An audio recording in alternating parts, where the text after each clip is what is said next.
Bem-vindo de volta ao programa. Hoje estamos recebendo Ray McGovern, que passou 27 anos na CIA. Ele presidiu as estimativas nacionais de inteligência e também preparou o relatório diário do presidente para o presidente Reagan. Bem-vindo de volta ao programa, meu amigo. É bom vê-lo novamente. Obrigado, Glenn. Obrigado por me convidar. Então, eu queria discutir com você o estilo de negociação do presidente Trump, que parece se basear em pressão máxima e ameaças, é claro.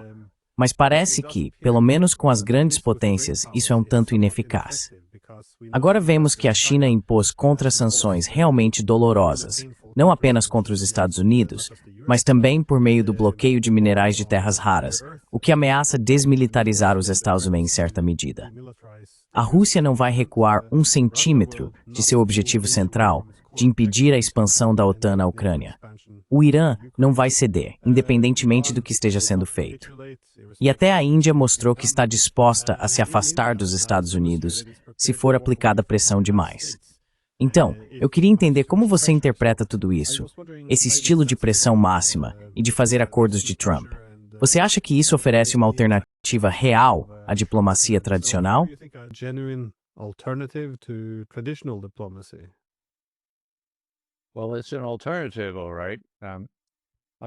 Bem, é uma alternativa, tudo bem. Estou tentado a citar alguém que foi um grande comediante no meu tempo, Jimmy Durante. Do ponto de vista de Trump, ele estaria dizendo agora que reviravolta revoltante é essa. O mundo está desabando sobre Donald Trump, e ainda assim ele está ou alheio a isso ou fingindo estar. Ele fala sobre esse grande triunfo. Você sabia que 57 ou talvez 59 nações... Ele menciona ambos os números em momentos diferentes durante aquela coletiva de imprensa com Zelensky. Apoiaram seu chamado milagre no Oriente Médio recentemente? E você sabia que ele realmente acredita no que sua assessora de imprensa disse? Ou seja, que o presidente pode mover montanhas pela pura força de sua vontade.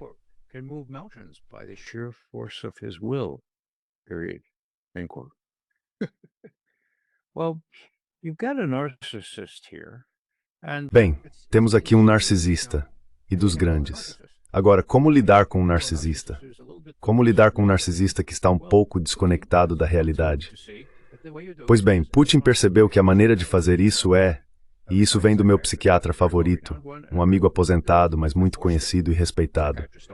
Eu forcei, psiquiatras não gostam de fazer esse tipo de descrição à distância, mas foi isso que ele disse.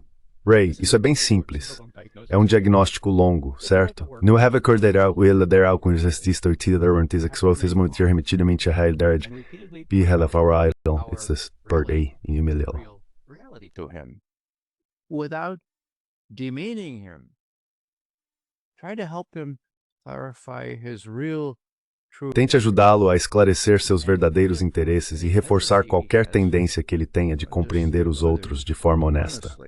Bem, não sei se Putin tem o mesmo psiquiatra que ele consulta, mas, cara, é exatamente isso que ele tem feito. Ele tem sido quase bajulador, quase servil, elogiando Trump a todo momento. Aqui vai um exemplo, o Prêmio Nobel da Paz. Ele deveria tê-lo recebido? Bem, não sei. Isso não cabe a mim, diz Putin. Mas, claro, ele fez algumas outras coisas boas. Veja o que ele tem. Então é um alerta. E não é de se admirar que em Moscou, algumas pessoas, inclusive em posições bastante importantes, estejam meio cansadas disso tudo. Agora, Putin, na minha opinião, diz, não, vejam, pessoal. Putin, in my view, says, now look, you guys. I've consulted the best psychiatrists and psychiatrists. Consultei os melhores psiquiatras e psicólogos. Esse cara tem os dedos nos códigos nucleares, certo? É assim que você o trata. E de fato foi isso que levou a essa próxima cúpula. Agora tivemos toda essa conversa sobre Tomahawks, certo? Apesar do fato de que nunca há o suficiente deles, eles são lançados de submarinos e navios. A Ucrânia não tem navios nem submarinos. Ah, mas eles poderiam lançá-los de terra, de contêineres. Sim, mas ainda não existem. Bem, eles poderiam, com os talvez, levaria 2 ou 3 anos. Me poupe, isso nunca foi uma sugestão prática. E Putin disse exatamente isso. And Putin said precisely that. So did Lavrov. Lavrov também disse isso. Lavrov, em 30 de abril, ou setembro, se não me engano, disse, olha, até onde eu sei, nenhuma decisão foi tomada ainda. E parece que toda essa história dos Tomahawks é meio que um agrado aos europeus, para dizer, bem, ainda estamos torcendo por vocês, talvez nos livremos desse material. E eu não sei quem está certo. O que Putin disse no dia seguinte. Com relação aos Tomahawks, ele afirmou, essa é outra forma de desviar a atenção dos problemas internos da Europa. Mas pelo menos, pelo que vejo, a liderança dos Estados Unidos parece mais inclinada a seguir uma política diferente, focada em alcançar objetivos de desenvolvimento nacional. E é assim que eu entendo, disse Putin em 2 de outubro. Então fiquem calmos. 2 dias depois, o chefe de Belarus disse, olha, por favor, fiquem calmos em relação a tudo isso.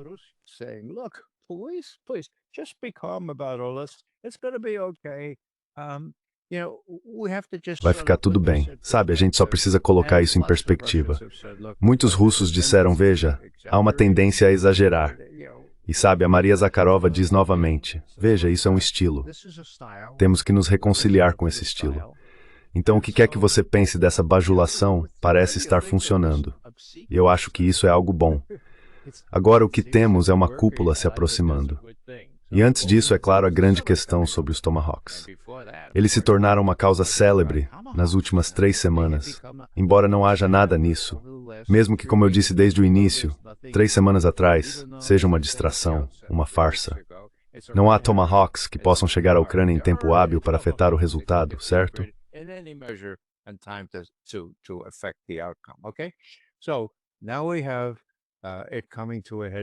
Então agora a situação está chegando ao auge porque Zelensky virá à Casa Branca na sexta-feira. E o que acontece? Bem, na minha opinião, o que aconteceu foi que Putin disse, ligue para Trump. E eles conversaram ontem por 2h30. E Putin disse, não, você não vai fazer nada realmente estranho, sabe? Como dizer a Zelensky que ele vai receber Tomahawks. Trump respondeu, acho que não. Acho que temos uma saída para isso. Vou dizer, não que não queiramos, mas que simplesmente não temos o suficiente, porque precisamos defender nosso próprio país. Temos certos limites. De fato, isso está correto. Enfim, foi isso que acabou de acontecer. O que Zelensky, qual foi a penúltima pergunta, digamos assim? Certo, a penúltima pergunta foi, os Tomahawks estão prestes a ser discutidos. Are Tomahawks about to be discussed? They're going in behind closed doors, right? Eles estão indo para uma reunião a portas fechadas, certo? Isso foi apenas 1h30. Um correspondente, um jornalista, perguntou, os Tomahawks vão ser discutidos? Certo. Olha, somos solidários, mas não queremos abrir mão de coisas que precisamos para a nossa própria defesa nacional. Temos que proteger o nosso próprio país. Palavras de Trump. Eu não consegui ler enquanto me virava aqui, estava apenas assistindo. Então, na minha opinião, agora posso estar errado, acho, e estou disposto a admitir, não seria a primeira vez, mas parece muito que Zelensky vai ser colocado em seu devido lugar. Sem Tomahawks. Vamos dizer que não temos o suficiente deles. E isso é meio que verdade. E sabe, é preciso resolver as coisas com os europeus, porque estamos dispostos a vender qualquer coisa para os europeus.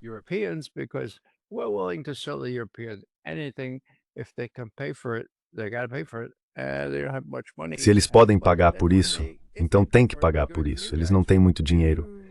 Mas então, se eles pagarem por isso e entregarem para vocês, vocês têm pessoal suficiente? Vocês ainda têm exército suficiente para usar todo esse material? Provavelmente não. Então, o ponto principal, Glenn, como eu vejo, é que as pessoas perdem de vista o fato de que a Rússia venceu essa guerra. No Donbass, está avançando em um ritmo que antes não parecia possível ou provável, dadas as táticas russas. Agora eles estão tendo sucesso. Os ataques com mísseis e drones são sem precedentes em sua grande quantidade. Então, para as pessoas que dizem, ok, você fala sobre o Alasca...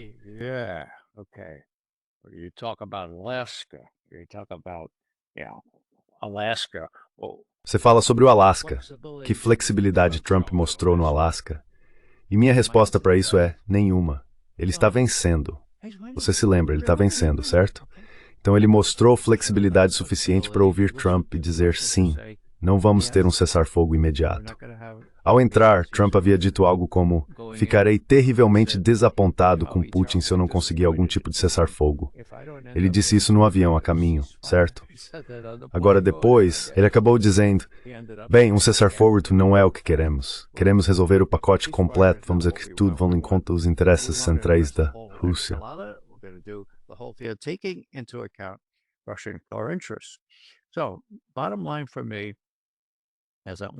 Então, para mim, o ponto principal é que, mais uma vez, não é Zelensky, mas sim os europeus ocidentais que foram deixados de lado como espectadores. Espectadores que causam problemas. O foco agora está em Budapeste, com o líder húngaro os recebendo, e Trump dizendo em sua sessão de perguntas e respostas mais recente algo como: "Espero que haja 2 deles com quem eu possa conversar. Vamos falar primeiro com o presidente Putin, mas então, sabe, se pudéssemos..." Bem, eles se odeiam. Esse é o problema. Eles se odeiam e Putin não gosta de Zelensky. Então talvez Zelensky pudesse ficar em outra sala e poderíamos fazer assim. É a mesma coisa que a esperança expressa de Trump depois de Anchorage.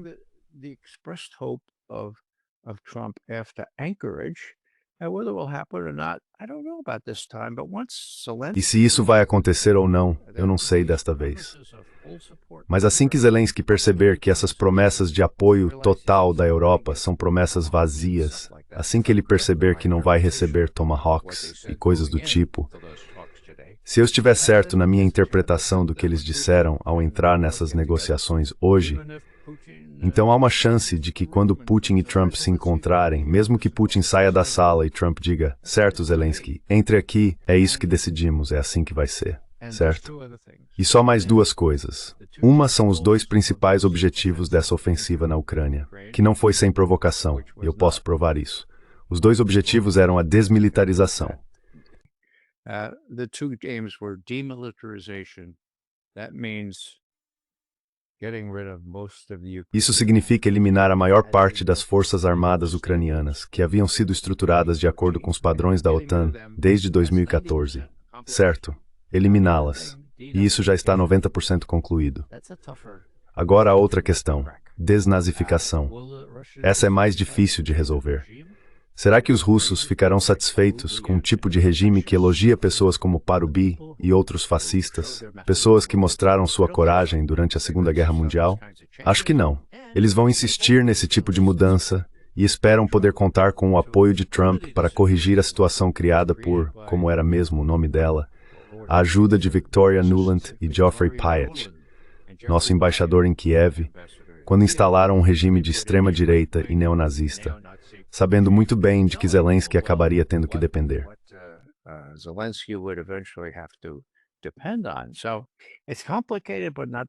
Então, é complicado, mas nem tanto. Acho que Trump deixou muito claro que está convencido de que Putin quer um acordo. Putin realmente quer mais do que apenas um cessar-fogo e provavelmente vai conseguir, se depender de Trump. Então vamos ver. Talvez Zelensky seja chamado para a sala depois, mas será informado sobre quais são os termos. E se ele disser não vamos aceitar isso, então acho que Trump vai responder: "Certo, vá falar com seu seguidor que pode estar de volta para editor.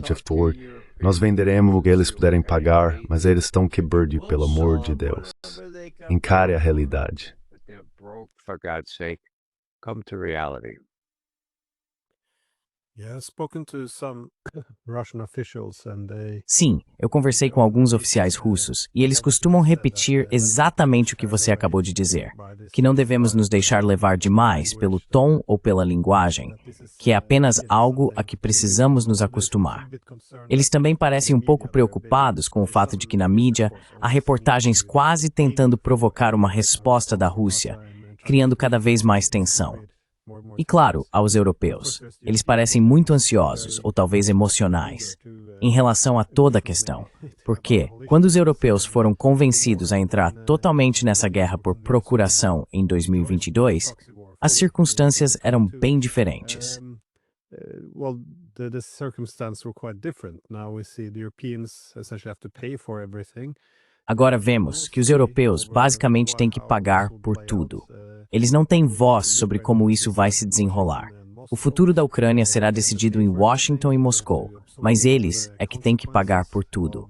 Eles precisam absorver todas as consequências da guerra, que já perderam efetivamente, ou pelo menos estão chegando perto disso. E, portanto, não tem estratégia, não há plano. Eles apenas esperam que algo aconteça. E então Trump, você sabe, menciona os Tomahawks, e todos esperam que isso seja a Wunderwaffe que vai salvar o dia e restaurar o estado normal de domínio ocidental. Mas não está acontecendo assim.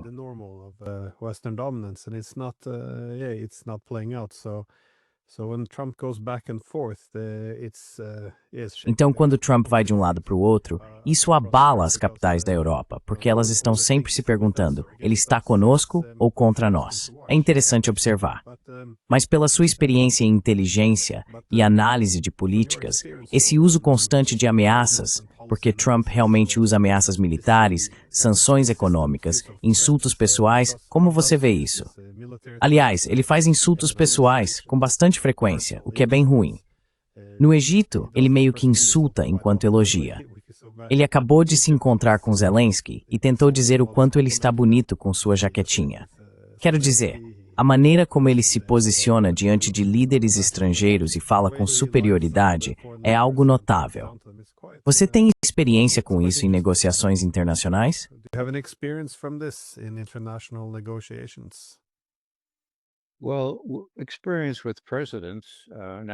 Bem, experiência com presidentes. Veja, eu já estava aposentado antes de George W. Bush, mas lembre-se, ele costumava dar apelidos para todo mundo, sabe? É o mesmo tipo de síndrome. Você diminui as pessoas rotulando-as da maneira que prefere, em vez de usar o nome verdadeiro delas. Isso cansa bem rápido, sabe? Fica bem desgastado, exceto para alguém tão frio, calmo e controlado quanto Vladimir Putin. E eu agradeço a Deus por isso. Meu Deus, ele tinha motivos de sobra para revidar, certo? E ele disse, não, essas respostas podem ser apenas simbólicas. É simplesmente o jeito dele, certo? Agora, eles gostam do jeito dele? Claro que não. E minha posição desde 2015 sempre foi: Trump, meu Deus, isso é a última coisa.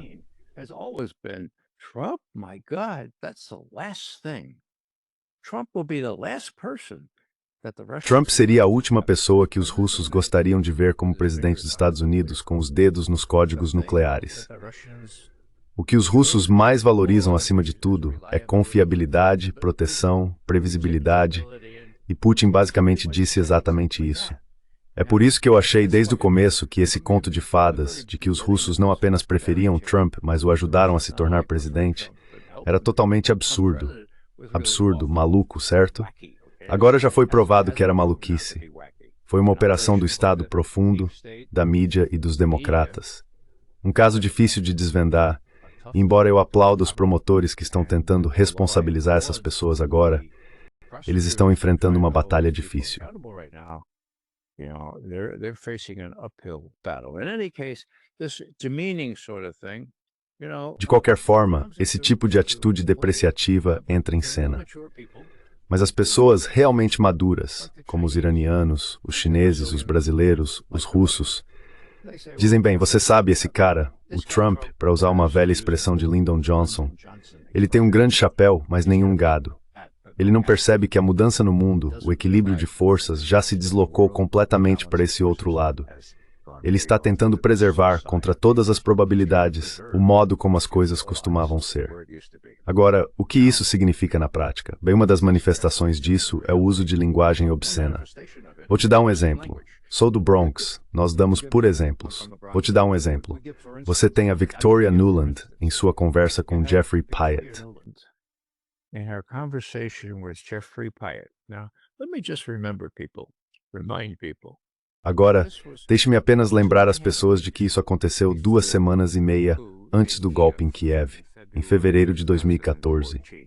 Na primeira semana de fevereiro, uma conversa foi publicada no YouTube, uma ligação interceptada entre Victoria Nuland, secretária assistente de Estado para Assuntos Europeus, e Jeffrey Pyatt, embaixador dos Estados em Kiev. Eles estavam falando sobre os planos do golpe, nomeando as pessoas que acabariam assumindo o poder. Quem era de extrema-direita demais para manter? Tipo, ele é um nazista, não dá para manter. E então Pyatt, cumprindo seu dever como embaixador, diz, agora, senhora secretária, a senhora sabe, a UE, eles não vão gostar desse golpe. E ela responde de forma famosa, que se dane a UE. Você sabe qual é a palavra com F, certo? the EU. You know what the F word is, okay? Well, Trump used the same thing today. Bem, At the very Trump end. usou a mesma frase hoje, bem no final da coletiva de imprensa. Perguntaram a ele sobre a Venezuela. Por que você está tentando derrubar o governo da Venezuela? E ele disse, espere um segundo, isso é uma questão de drogas, e eles são todos terroristas. Todos terroristas, certo? E o repórter foi muito bom, era de um jornal. Ele disse, agora veja o Maduro, chefe da Venezuela, não ofereceu praticamente tudo que eles poderiam querer em termos de acesso ao petróleo e outras coisas. Ele não ofereceu isso? Então por que vocês estão fazendo isso? E Trump respondeu, bem, digamos apenas que ele precisa aprender que não se mexe com a gente. He needs to learn that you don't F with us. Okay? F the word, okay? I'm thinking back now. Palavrão, Joe Biden did the certo? same thing about- Tô lembrando agora, Joe Biden fez a mesma coisa há cerca de 6 anos. Ele estava lá avaliando os danos de um furacão, tentando entender o que estava acontecendo. E o prefeito de uma pequena cidade na Flórida chega até ele e diz, muito bem, Joe Biden, presidente Biden, pela forma como você está enfrentando os russos na Ucrânia. E Biden responde, sim, sim, captado pelo microfone. As pessoas precisam aprender que não se mexe com os Bidens. Então temos esse tipo de arrogância, essa sensação de superioridade que talvez já tenha sido justificada, mas que remonta a pouco depois de eu nascer, há 86 anos. Depois da guerra, éramos superiores. Agora vou mencionar mais uma vez porque é relevante. Now, I'll just mention one more time because it's relevant. At the Acme of US-Russia. Na Academia de Relações Exalso-Rússia foi em 2013, certo? O que aconteceu? Bem, houve uma operação de bandeira falsa. Sabemos que foi uma operação de bandeira falsa e o secretário de Estado Kerry mentiu descaradamente. O Obama praticamente admitiu isso depois, certo? Ele disse que o presidente sírio Bashar al-Assad havia usado gás contra seu próprio povo nos arredores de Damasco, em um lugar chamado Ghouta, certo? Agora, nós sabíamos que aquilo era falso na época. Escrevemos para o presidente, escrevemos para o chefe do Estado-Maior Conjunto. Nós, os profissionais de inteligência veteranos pela sanidade, dissemos que aquilo era uma bandeira falsa, pura e simples. Bem, o Obama estava encurralado. Ele está em uma coletiva de imprensa e perguntam, por que você não vai? Você prometeu que isso era uma linha vermelha. Por que não vai lançar mísseis Tomahawk contra a Síria? Tomahawk the hell out of Syria. I said, maybe I'll ask. Eu disse, sabe, talvez eu peça ao Congresso. Peça ao Congresso. Bem, sim, como diz a Constituição, você deve pedir autorização ao Congresso antes de começar uma nova guerra. Coincidentemente, ele foi a São Petersburgo para uma cúpula econômica e chegou um dia antes. Ele se encontrou com Putin, isso foi no início de setembro de 2013, e Putin disse, olha, eu aplaudo, Sr. Obama, o seu desejo de não começar outra guerra, e vou facilitar as coisas para você. Porque acabei de convencer os sírios a entregar todas as suas armas químicas, do jeito que estão, para destruição sob supervisão da ONU, em um navio especialmente equipado para destruir armas químicas. Obama diz, o que, você fez isso? E amanhã, diz Putin, o ministro das Relações Exteriores da Síria vai anunciar isso. O que você acha? The Syrian foreign minister is going to announce it. What do you think? Obama says, so why don't I have to... Obama diz, então por que eu teria que entrar em guerra então? E Putin respondeu, em outras palavras, Putin tirou as castanhas do fogo, certo? E o acordo foi alcançado sem o Kerry. Kerry estava perambulando pela Europa Ocidental, tentando angariar apoio para uma guerra contra a Síria. Finalmente, Obama disse a ele, olha John, desculpe por isso, mas conseguimos um acordo aqui. Volte para Genebra e acerte os detalhes. E de fato, no final de setembro, isso foi concluído. Agora, qual é o meu ponto aqui? Bem, foi um momento eufórico para aqueles de nós que perceberam que, finalmente, russos e americanos, sem John Kerry e os outros neoconservadores, conseguiram fazer um acordo para evitar uma guerra, certo? Logo depois, em 12 de setembro, Putin escreve um artigo de opinião no The New York Times. Um artigo de opinião. In the New York Times. Op-ed in the New York Times. Vladimir Putin, president. No The New York Times, Vladimir Putin, presidente da Federação Russa, o que ele diz?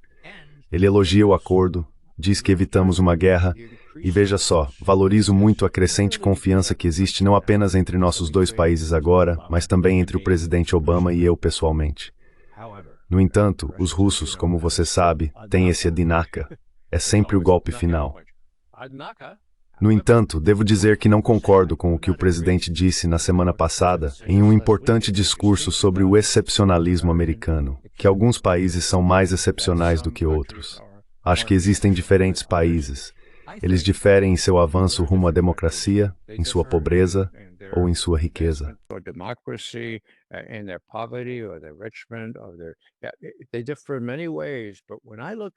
Eles diferem de muitas maneiras. Mas quando olho para todos esses países, acho que Deus os vê todos como diferentes, criados iguais. De onde será que tiramos essa parte de criados iguais? É isso que ele escreve no The New York Times.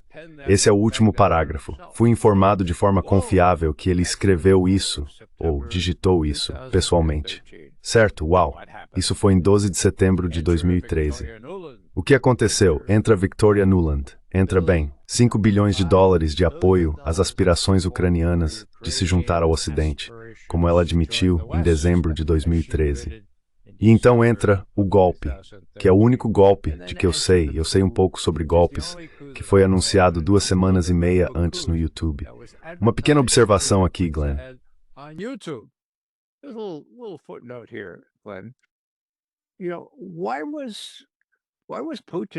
Sabe por que o Putin ainda estava em Sochi, pelo amor de Deus, quando esse golpe aconteceu?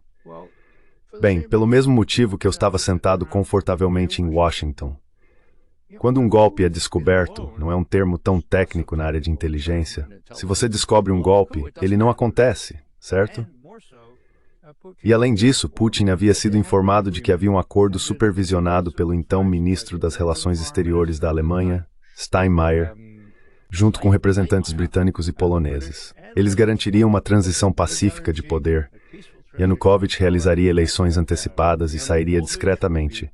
E toda a agitação na Maidan havia diminuído. Na manhã seguinte, é claro, havia caos lá. Então eu simpatizo com Putin.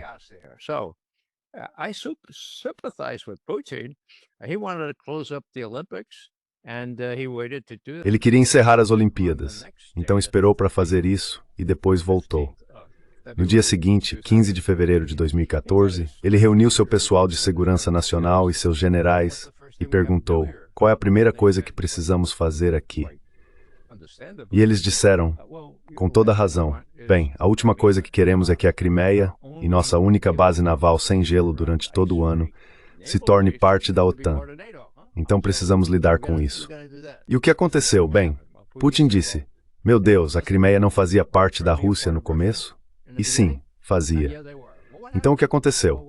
Bem, quando Stalin morreu, Khrushchev, que era muito próximo dos líderes ucranianos e nasceu bem na fronteira com a Ucrânia, precisava de muita ajuda.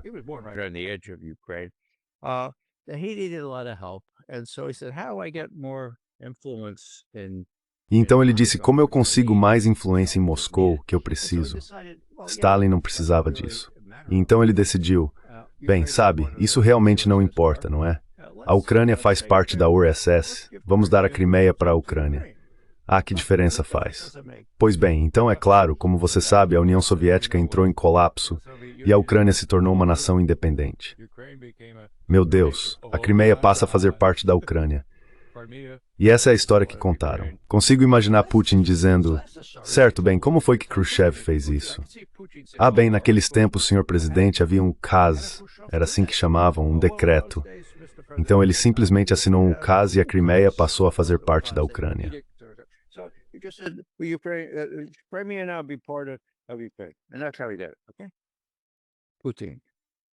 E foi assim que ele fez, certo? Putin. O Putin é advogado, não é? Isso não me soa certo. Como mais poderíamos fazer isso? Bem, vamos fazer um plebiscito. Resumindo, eles fizeram um plebiscito, deu mais de 90% a favor de se reunir à Rússia em vez de se submeter ao regime do golpe em Kiev. E foi assim que as coisas aconteceram.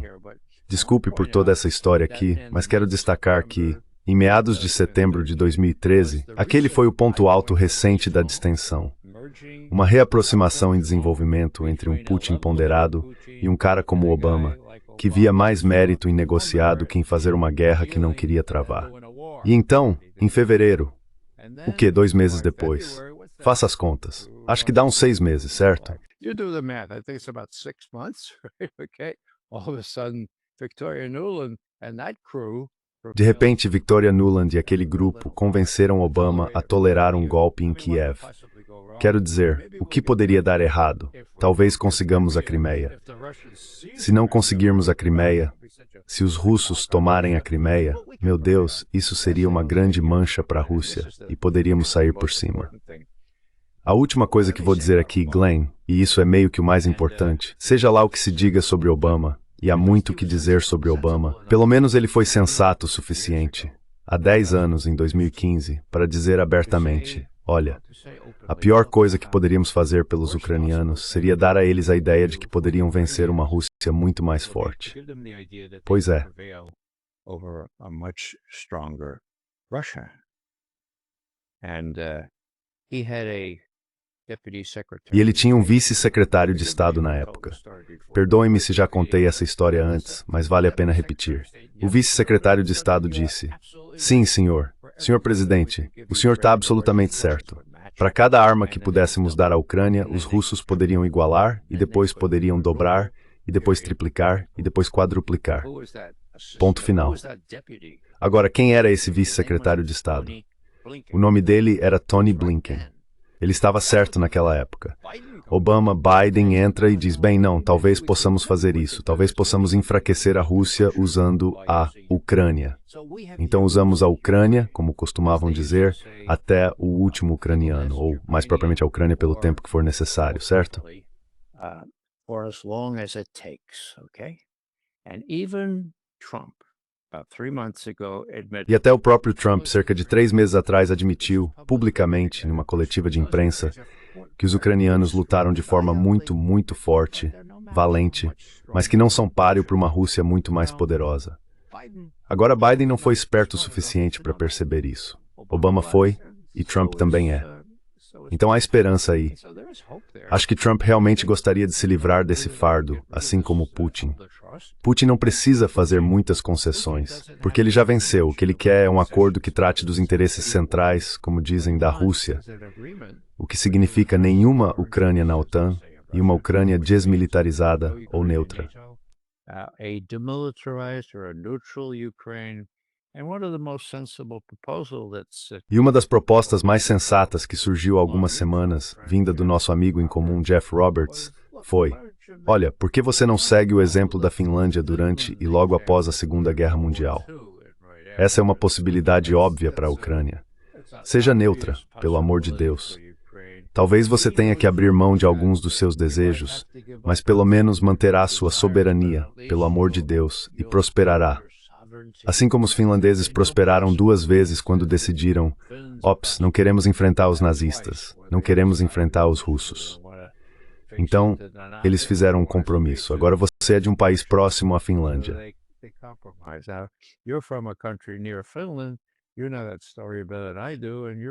Você conhece essa história melhor do que eu e é um historiador mais experiente do que eu. Mas há soluções óbvias para essa questão. Só espero que Trump traga algumas pessoas que saibam um pouco de história e saibam um pouco sobre o fato de que o general Kellogg está mentindo descaradamente quando diz que os russos estão perdendo, quando diz que a economia russa está despencando. Eles poderiam simplesmente dizer ao presidente: olha, o general tem boas intenções, mas ele também esteve no Vietnã e continuava dizendo a Westmoreland, ao presidente, que estávamos vencendo no Vietnã também. Então ele realmente não desaprendeu essa lição.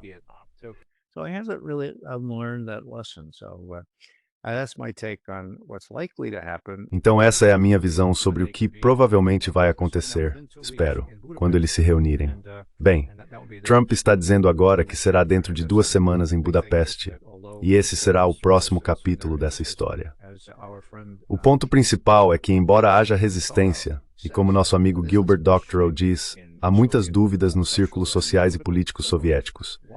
Por que Putin está sendo tão confiante?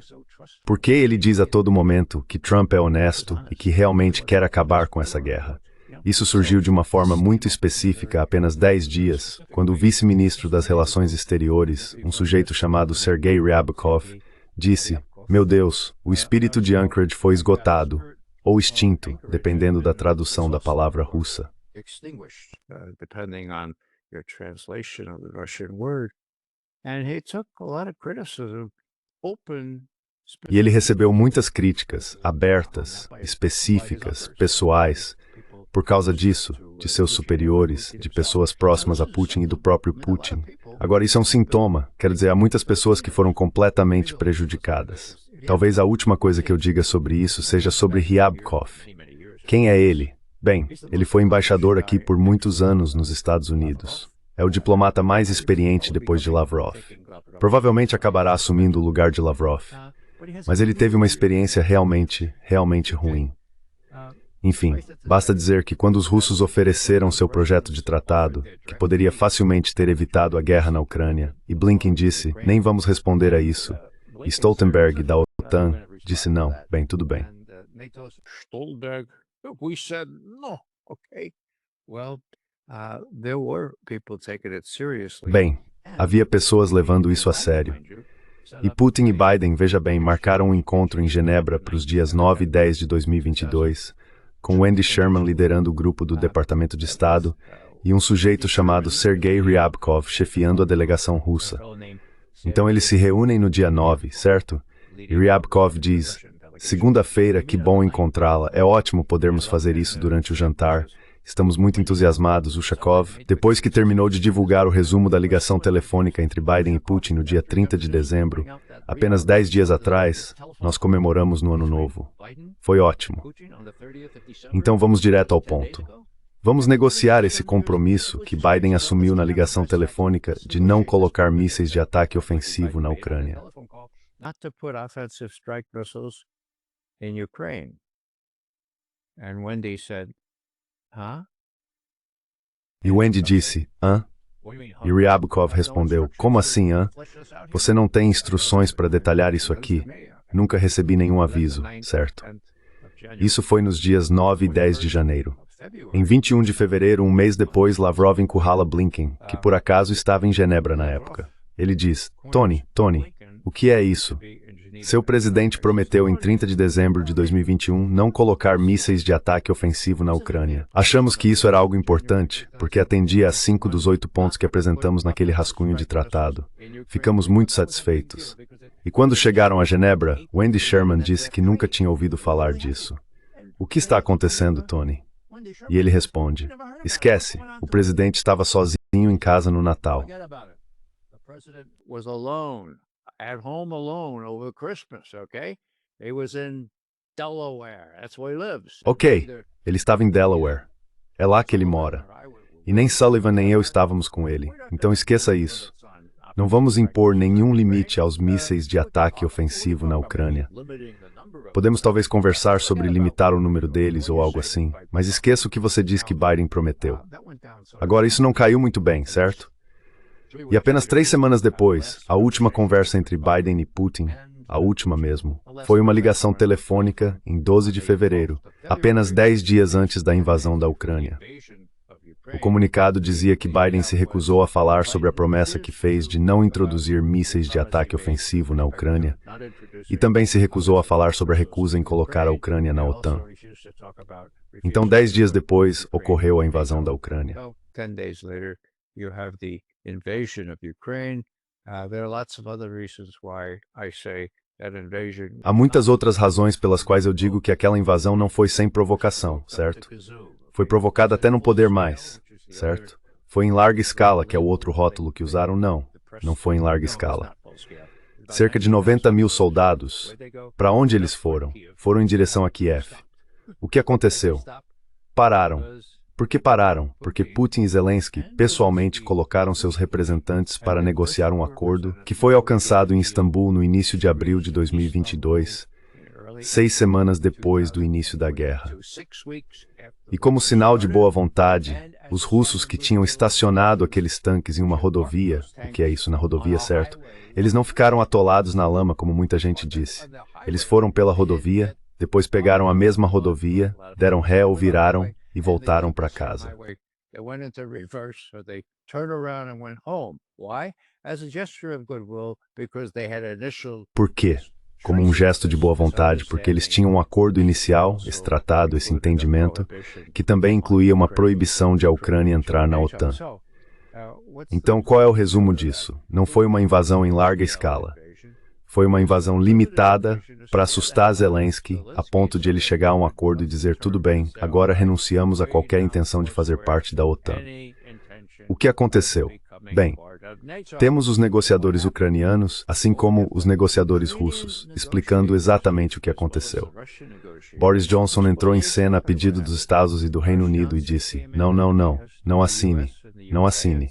Já foi ruim o suficiente você ter rubricado, mas se assinar isso, não vamos apoiá-lo, certo? Mas se não assinar, vamos apoiá-lo pelo tempo que for necessário. We'll support you for as long as it takes.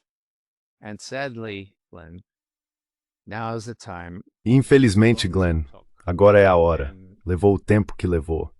E Trump reconhece que não há possibilidade de a Ucrânia vencer. Não importa o que seu conselheiro, o general Kellogg, diga a ele. Então ele quer fazer um acordo com Putin. Putin está mais do que disposto a fazer um acordo, porque não quer se envolver em outra guerra do Vietnã na Ucrânia. Ele ficaria feliz em parar onde está, talvez com um pouco mais de Donetsk, certo? Então você tem um cara que está vencendo, um cara que quer fazer um acordo apenas para tirar isso da mesa, certo? E eu acho, como já disse antes, que Putin está disposto a fornecer todo o verniz que Trump pareça precisar para disfarçar o fato de que está colocando batom nesse porco da derrota. E você tem uma diminuição das tensões na Europa.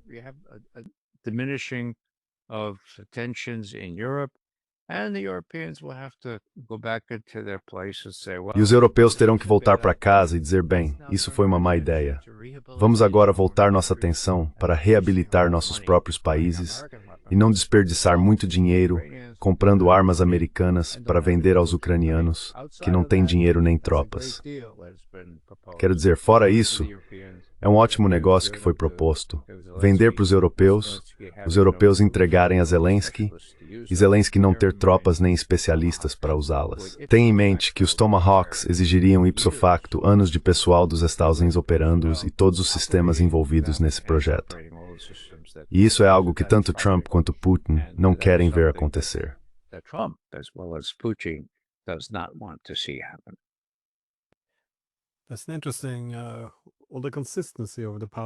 Isso é interessante. Toda a consistência ao longo dos últimos anos tem sido que todas as narrativas são organizadas em torno de ajudar a Ucrânia. Mas toda essa ajuda sempre acaba prolongando a guerra, provocando a guerra e, claro, lutando até o último ucraniano. Só tenho uma última pergunta sobre a próxima reunião em Budapeste, porque toda essa questão dos Tomahawks agora parece ter sido possivelmente, ou com sorte, apenas parte das táticas de negociação maximalistas de Trump. Tenho a sensação de que já vimos esse filme antes. Da última vez, ele ameaçou primeiro. Sabe, Putin tinha 50 dias para aceitar um cessar-fogo incondicional. Agora são 12 dias. Então os 12 dias passam.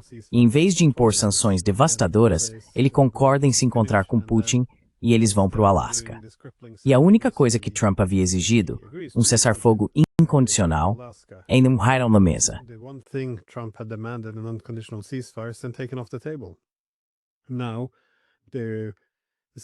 Agora é a mesma coisa. Ele ameaça com Tomahawks, que são vistos como sendo operados diretamente pelos americanos. Isso poderia ter consequências. Você poderia acoplar uma ogiva nuclear a um deles.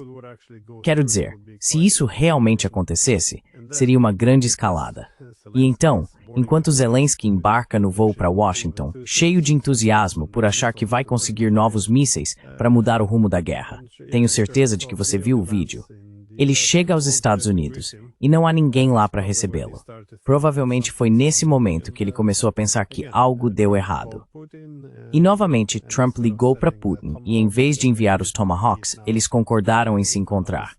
Se não me engano, será na próxima semana em Budapeste, na Hungria. O que você acha desse encontro, em termos do que se pode esperar?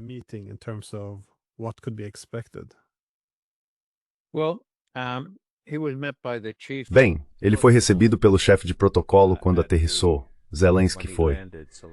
Pareceu muito melhor do que se qualquer pessoa o tivesse recebido, então talvez haja algum consolo nisso. Mas você tem toda a razão. Foi muito desrespeitoso com o presidente de um país, ou um suposto presidente. Minha impressão é que ele sabia muito bem, antes de tudo, que estava entrando no ninho do leão. E quando se sentou diante de Putin naquela coletiva de imprensa, ainda dizia: precisamos dos Tomahawks. Quero dizer, olá, sabe, ainda gostaríamos de ter os Tomahawks. É como se ele estivesse falando para outro público, e não para aquele que estava prestes a encontrar em uma sala separada onde lhe diriam: você não vai receber nenhum Tomahawk.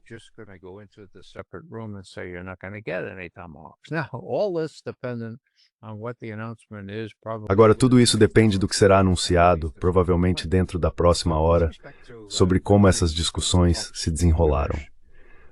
Mas com relação às próximas conversas em Budapeste, o ponto mais importante para mim é que os russos realmente estão falando sério quando dizem, e já disseram isso várias vezes, em um nível bastante autoritativo: damos prioridade ao desenvolvimento de relações mais próximas e respeitosas com os Estados Unidos.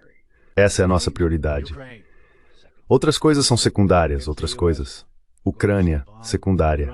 Se os Estados Unidos forem bombardear o Irã, ainda secundária. Venezuela, ultrajante, mas ainda secundária. E toda essa questão de como lidar com um narcisista é em parte tática.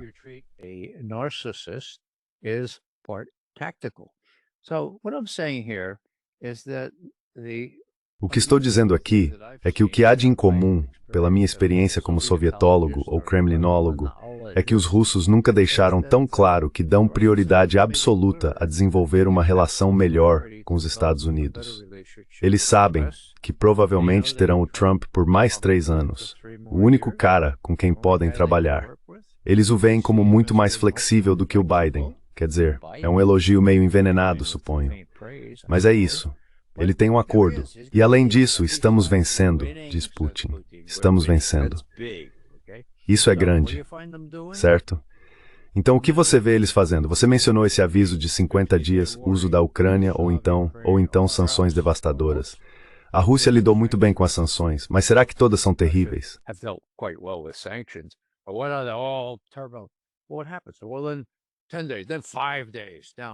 O que aconteceu? Bem, em 10 dias, depois em 5 dias.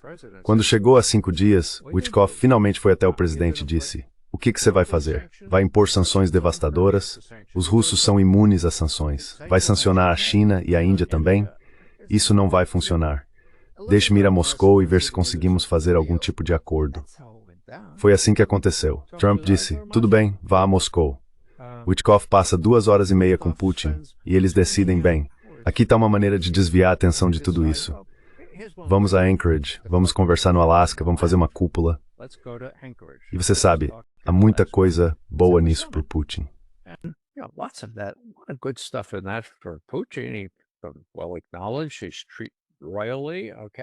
Ele é amplamente reconhecido. É tratado como realeza, certo? E o melhor de tudo para Trump é que ele não precisa seguir adiante com essas sanções paralisantes ou tarifas enormes sobre a China, pelo menos por enquanto, ou sobre a Índia. É uma coisa louca, ainda pode acontecer. Mas o que estou dizendo é que não é a primeira vez. Aconteceu também em maio. Houve uma situação semelhante em que Putin disse: certo, vamos a Istambul conversar com os ucranianos. Meu Deus, em cada pequeno detalhe dessa história, os russos salvaram o Trump. E é o caso desta vez. Então Trump não vai dar a eles Tomahawks, eu acho, certo? Então o que Putin está fazendo em resposta? Bem, vamos nos encontrar e conversar.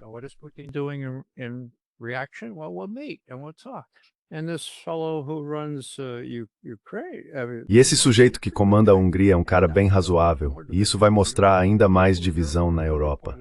As pessoas na Europa não vão fazer parte disso, vão ficar do lado deles.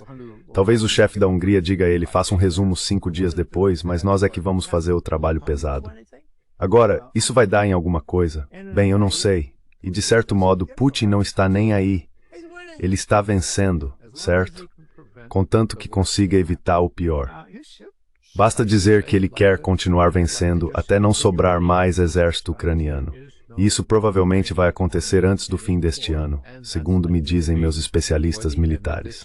Então ele é paciente, prudente e está jogando por Trump. prudent, and he's playing to Trump. And if he can get Trump to cooperate in creating E se ele conseguir fazer Trump cooperar na criação de uma arquitetura mais estável, que leve em conta os interesses de segurança da Rússia e impeça que a Ucrânia jamais se torne parte da OTAN, tanto melhor. Mas ele não precisa disso. Ele está disposto a encontrar Trump no meio do caminho. E quer ele o veja como alguém genuinamente interessado na paz, e acredito que sim, mesmo que seja muito cínico a respeito. Trump é o único cara com quem ele pode conversar por 3 anos. Então esse é o jogo. Há conversas, há contatos. E isso provavelmente é o mais importante sobre a cúpula no Alasca e o mais importante sobre os Tomahawks. Na minha opinião, quando tudo isso veio à tona, por assim dizer, publicamente, Lavrov estava conversando com Rubio e Ushakov estava conversando com outros. And Witkoff was talking to others and Ushakov, and they said, okay, look, this is going to play out in the press. Eles disseram, ok, veja, isso vai acabar saindo na imprensa. Teremos que lidar com isso eventualmente. Então levaram 2 semanas para decidir, certo? Faremos essa reunião de cúpula pouco antes de Zelensky aparecer na Casa Branca. Na Casa Branca vocês dão uma bronca nele, vejam se conseguem colocá-lo na linha. Se não, bem, ele não tem muito mais em que se apoiar. Os europeus não têm recursos para realmente nos causar muito dano, então vamos relaxar. E, como disse o primeiro-ministro bielorrusso Lukashenko, olha, fiquem calmos, certo? Fiquem calmos. Essas coisas acontecem, vai ficar tudo bem, vocês vão ver, apenas esperem. E claro, isso foi logo antes de Putin e Trump concordarem com essa cúpula. Agora veremos o que acontece em Budapeste.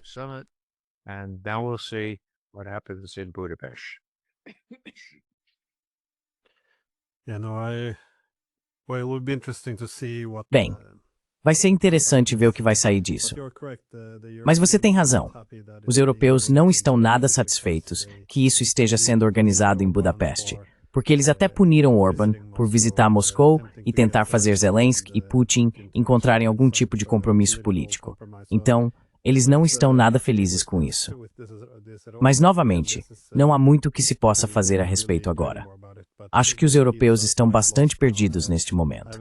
Tem um colega americano que esteve recentemente na Ucrânia, reunindo-se com pessoas, figuras de alto escalão, como Budanov e Umarov, entre outros, e a conclusão foi que eles não estão muito satisfeitos com os europeus atualmente.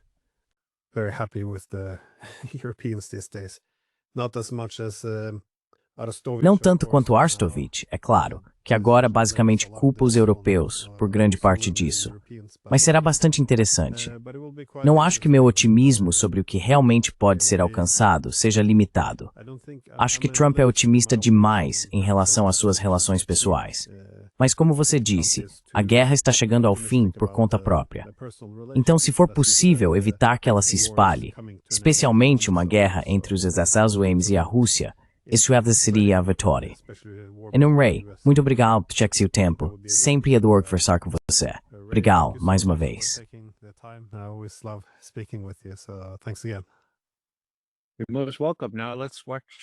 De nada. Agora vamos assistir e ver o que sai dessa conversa que estava acontecendo enquanto falávamos. Se estamos certos em pensar que a questão do Tomahawk é uma distração ou não, espero que estejamos certos. E se não estivermos, então teremos que voltar à estaca zero e ver o que acontece em seguida.